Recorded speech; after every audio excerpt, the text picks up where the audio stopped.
Hello students, welcome back to my class, and today we will be going to continue our fourth chapter of book second, India's Foreign Policy.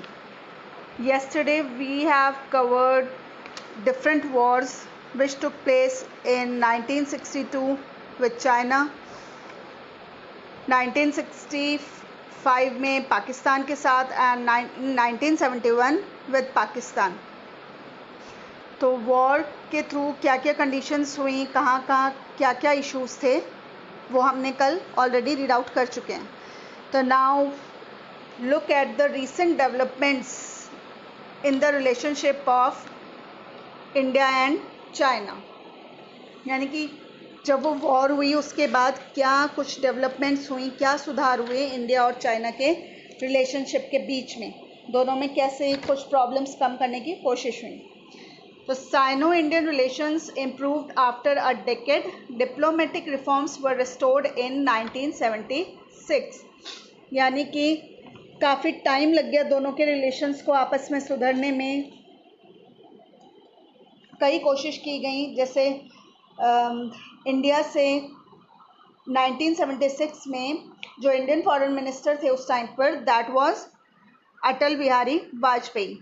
वो China गए थे 1979 में, और उसके बाद in 1988 Rajiv Gandhi broke the ice in relations. Trade and commerce relations have improved steadily. China has recognised Sikkim as part of Indian Premier Manmohan Singh visited China recently.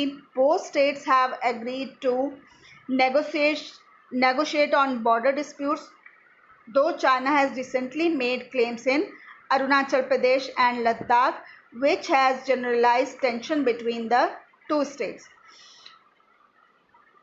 जो हमारे prime minister थे राजीव गांधी, वो 1988 में चाइना गए, और उसके बाद डॉक्टर मनमोहन सिंह जो थे वो भी चाइना गए थे, और दोनों ने ही आपसी बातचीत के ज़रिए जो भी उनके बॉर्डर डिस्प्यूट्स थे उनको कम करने की कोशिश की थी.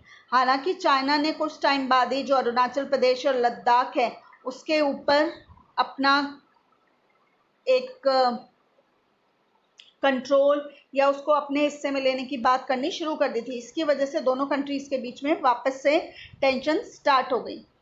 लेकिन फिर भी कहीं ना कहीं दोनों के बीच में कुछ इकोनॉमिक कंडीशंस को सुधारने के लिए, ट्रेड और इकोनॉमिक कंडीशंस को सुधारने के लिए वापस से रिलेशंस को बेटर बनाने की कोशिश की गई.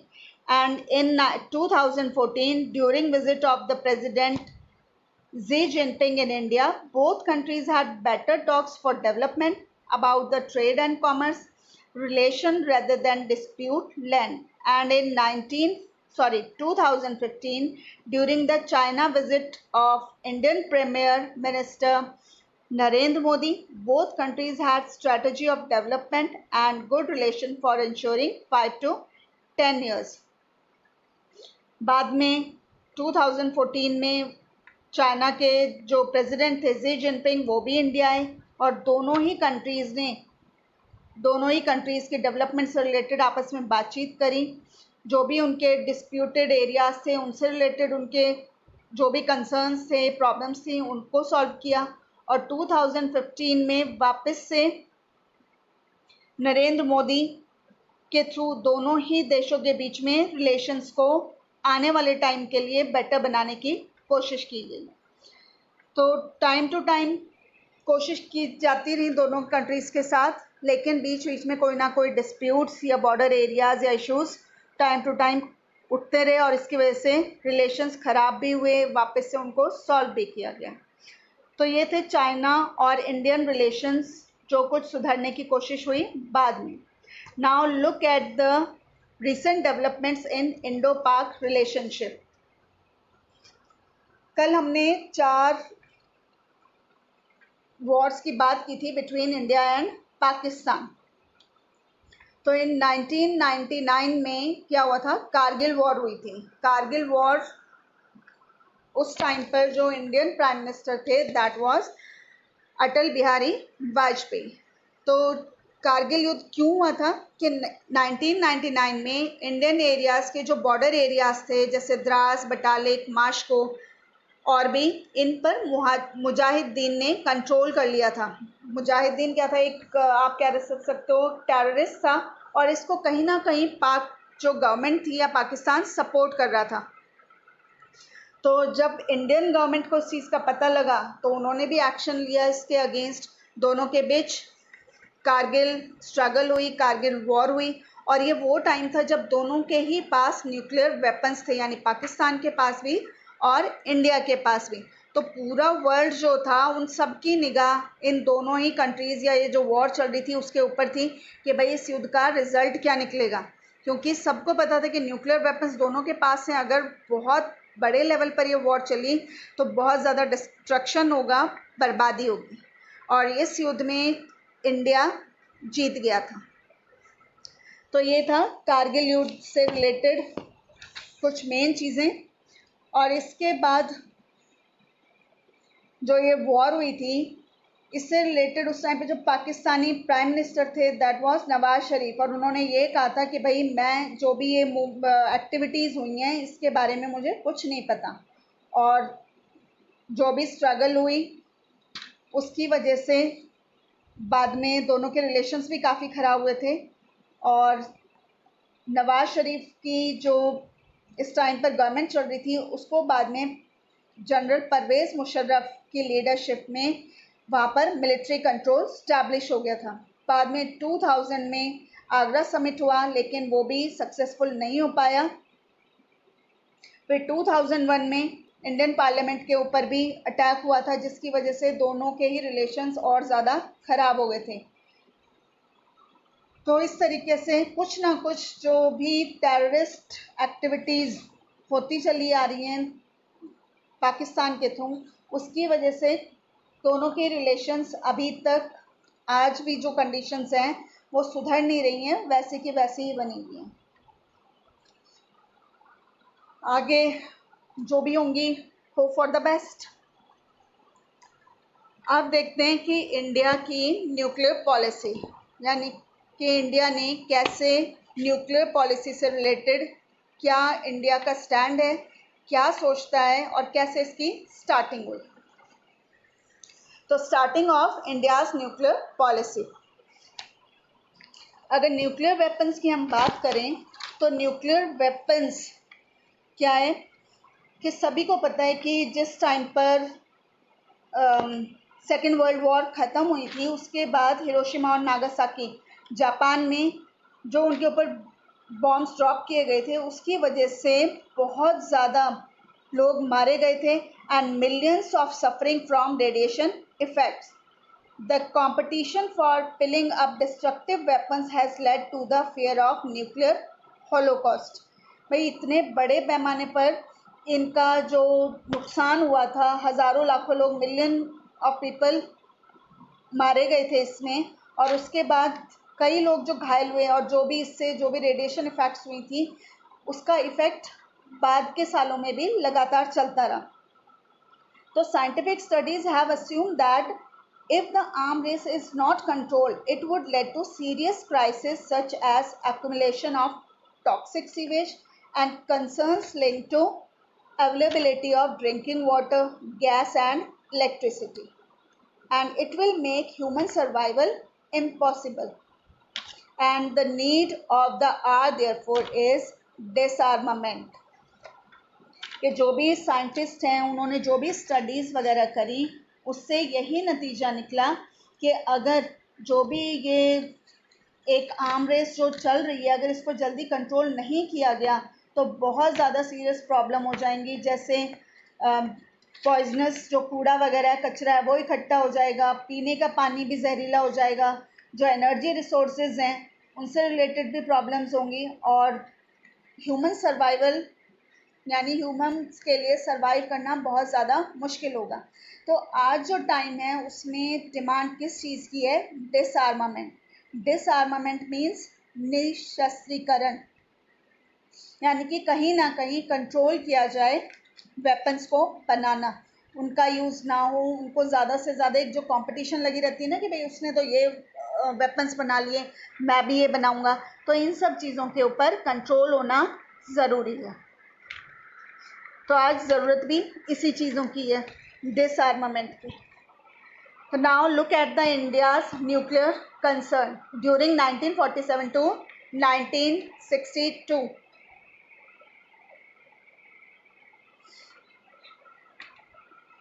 Nehru, India's premier, had always believed in modern science and technology. A part of such progress was nuclear program started by Homi Jahangir Bhabha. India wanted to generate atomic energy for peaceful purposes. India did not conduct the nuclear test. When Communist China conducted tests in 1964, the Big Five USA, Russia, Britain, France and China tried to impose NPT on the rest of the world. India, however, called it discriminating. कि अगर हम India का concern देखें nuclear weapon से related, तो नेहरू जो हमारे prime minister थे, तो उनकी जो पहली फॉरेन पॉलिसी थी जो चाइना के साथ वॉर हुआ, उसमें वो काफ़ी सक्सेसफुल नहीं दिखाई दिए थे।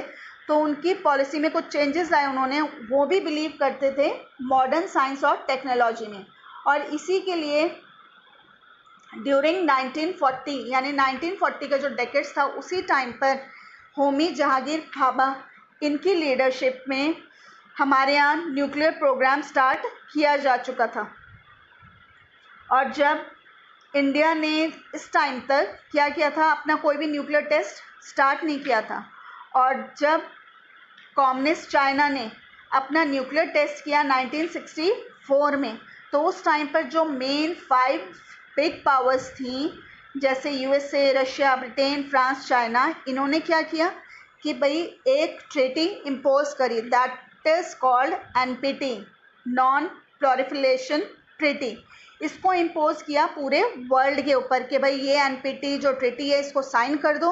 और इसके थ्रू क्या किया गया था कि जितने भी कंट्रीज़ हैं जिन्होंने 1968 तक अपनी वेपन्स जो बना चुके हैं, चाहे न्यूक्लियर वेपन्स हो, एटॉमिक वेपन्स हो, वहाँ तक तो ठीक है, लेकिन 1968 के बाद कोई भी वेपन्स या जो भी ये टेस्ट हैं, इस तरह के कोई भी कंट्री अब आगे नहीं करेगी।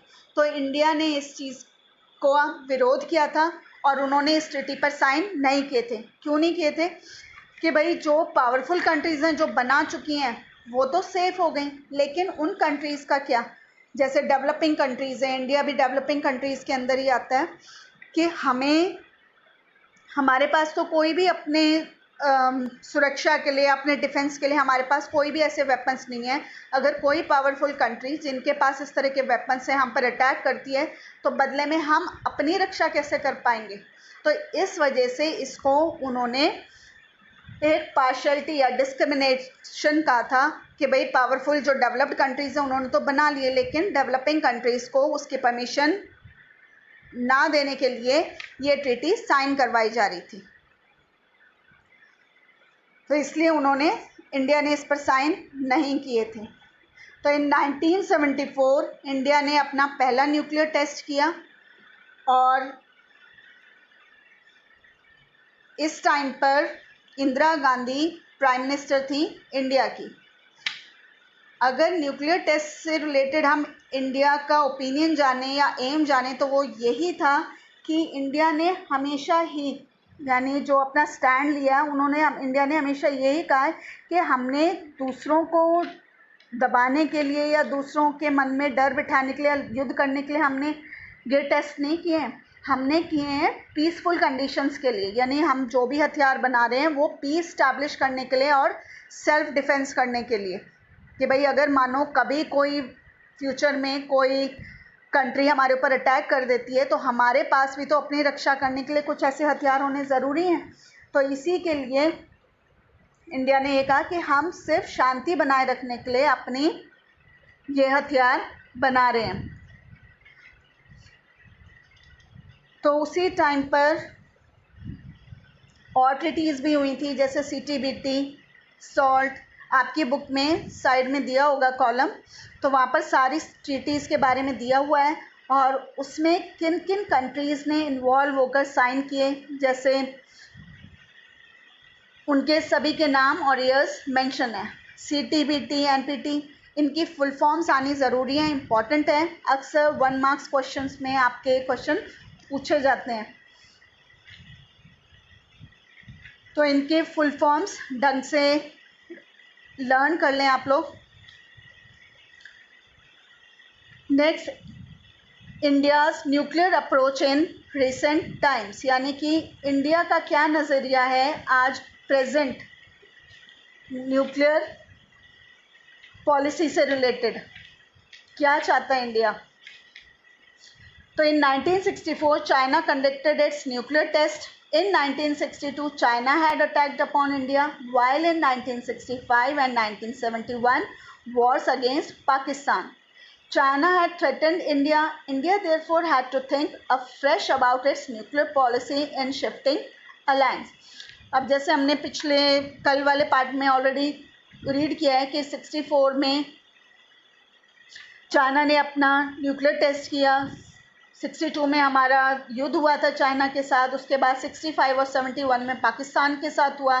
चाइना लगातार इंडिया को डराता धमकाता रहता था, तो इसके लिए इंडिया को अब क्या लगा कि अब उन्हें अपने जो भी न्यूक्लियर पॉलिसीज़ हैं उसके बारे में दोबारा सोचना पड़ेगा, दोबारा से उससे रिलेटेड जो पॉलिसीज़ है अपनी चेंज करनी पड़ेगी, क्योंकि जो भी न्यूक्लियर टेस्ट हुए थे पाकिस्तान के या न्यूक्लियर प्रोग्राम्स हुए थे उसमें चाइना ने बहुत ज़्यादा पाकिस्तान को सपोर्ट किया था, बहुत फ्रेंडली रिलेशंस थे उस टाइम पर। और 65 और 71 के जो भी वॉर हुए उस टाइम पर अमेरिका ने भी इंडिया को सपोर्ट नहीं किया था, तो कहीं ना कहीं इंडिया को लगने लगा था कि अगर हमें अपने आप को प्रोटेक्ट करना है, एक इंटरनेशनल लेवल पर स्टैंड करना है, हमारी भी कोई पहचान हो, हम भी एक स्ट्रॉन्ग नेशन के रूप में नज़र आएँ, तो हमें क्या करना पड़ेगा, अपनी न्यूक्लियर पॉलिसी चेंज करनी पड़ेगी। और इसी के लिए इंडिया ने 1974 में अपना पहला न्यूक्लियर टेस्ट भी किया था। और उस टाइम पर हालांकि इंडिया ने साफ कह दिया था कि जो भी हम न्यूक्लियर टेस्ट कर रहे हैं वो सिर्फ शांति बनाए रखने के लिए कर रहे हैं, और इसी वजह से उसने बाकी ट्रीटीज़ पर साइन नहीं किए थे।